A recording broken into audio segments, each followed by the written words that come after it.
भारत अर्थव्यवस्था के मामले में बांग्लादेश से भी पिछड़ने जा रहा है। जी हां, बांग्लादेश से भी। आपको सदमा लग सकता है, लेकिन यही सच है।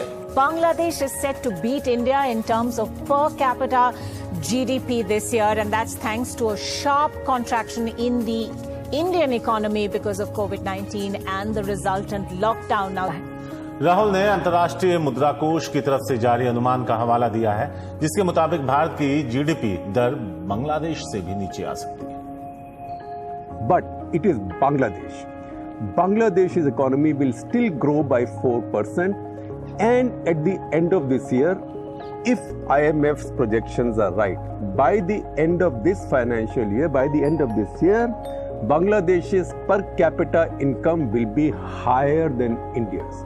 पहली तो चीज ऐसी है कि एक ऐसा देश जिसको अभी तक आप ऐसे करके चलते थे कि पता नहीं भूखमरी वहाँ पे बहुत है, वहाँ पर बेरोजगारी बहुत है, बिल्कुल बेकार देश होता चला गया है, शायद उसके पास कोई आधार नहीं है देश के पास, वो हमसे आगे हो गया है। और ये आज कोई कोविड की वजह से आगे नहीं हो गया, क्योंकि ऐसे देश के लिए तो कोविड को मैनेज करना और मुश्किल होना चाहिए था, तो वो हमको कभी क्रॉस नहीं करना चाहिए। अगर कोविड है हमारे लिए, तो कोविड बांग्लादेश के लिए भी था 5-5.5 महीने के आसपास। तब तक बांग्लादेश भारत से ज्यादा अमीर हो जाएगा। ये हम कह रहे हैं और आपको बता रहे हैं, लेकिन क्या आपको फर्क पड़ता है?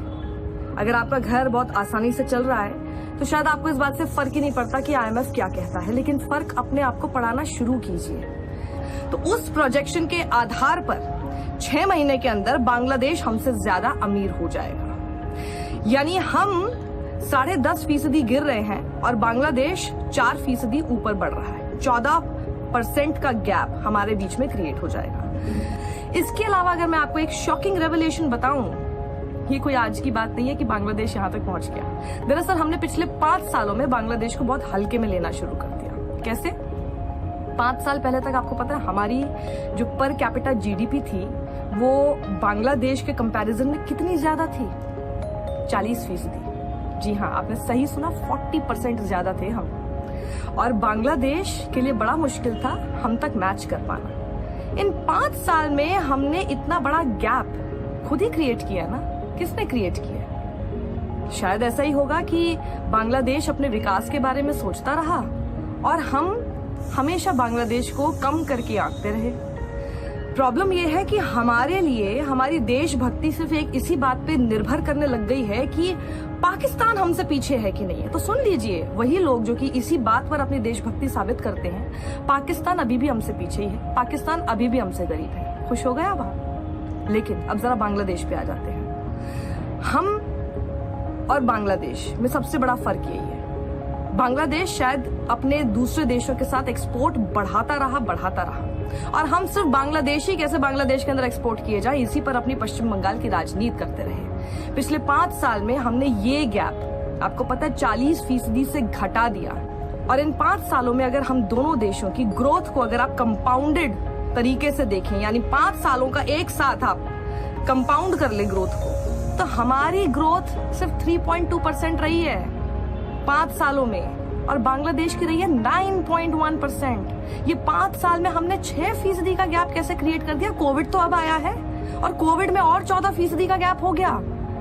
तो आप ये समझना शुरू कर जाइए कि आखिर हमारे लिए इम्पोर्टेंट क्या रखता है, हमारे लिए प्रायोरिटीज क्या रखती हैं, हमारी प्राथमिकता क्या है। हम आपस में एक दूसरे से लड़ रहे हैं, हम धर्म के नाम पर एक दूसरे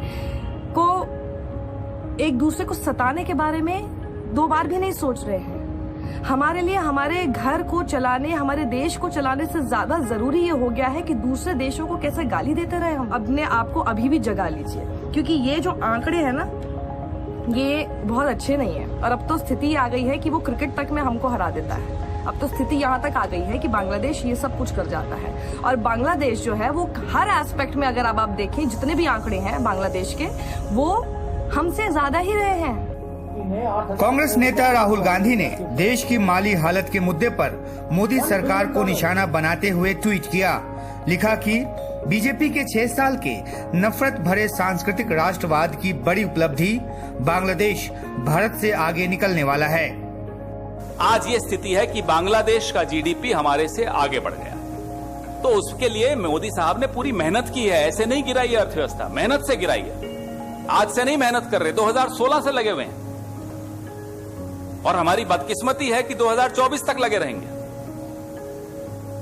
ये पूरी मेहनत का फल आप सबके सामने है। That's the forecast from the International Monetary Fund's World Economic Outlook. Bangladesh's per capita GDP is expected to grow 4% in 2020. India's per capita GDP is expected to decline or contract by 10.5% to the lowest it's been in the last 4 years. This makes India the third poorest country in South Asia, with only Pakistan and Nepal reporting lower per capita GDP.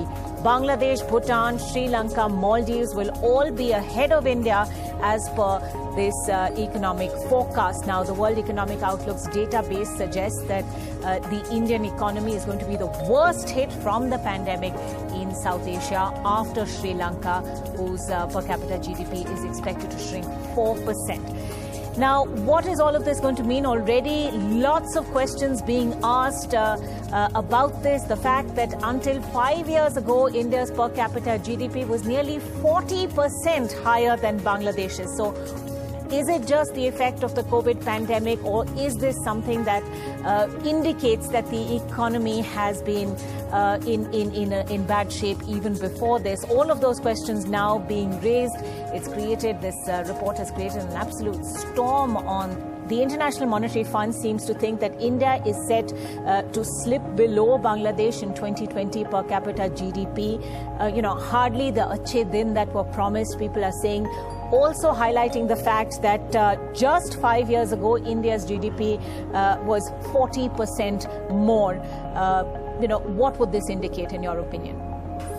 ये report कहती है कि संक्रमण से निपटने में भारत की सरकार ने जिस तरह से बिना सोचे समझे कदम उठाए, उसने अर्थव्यवस्था को चौपट कर दिया है। झटका इतना ज्यादा है कि उसे उबरने में बहुत ज्यादा समय लग जाएगा। आईएमएफ की यह रिपोर्ट कहती है कि इस साल जनवरी से दिसंबर के बीच भारत में प्रति व्यक्ति जीडीपी यानी आय गिरकर बांग्लादेश से भी नीचे चली जाएगी। But what they've done is, this report tells you that this year India's economy will be among the fastest declining economies, steepest declining economies in the world. In fact, after the two European countries which got the virus first, Italy and Spain, but it is Bangladesh. Bangladesh's economy will still grow by 4%, and at the end of this year, if IMF's projections are right, by the end of this financial year, by the end of this year, Bangladesh's per capita income will be higher than India's.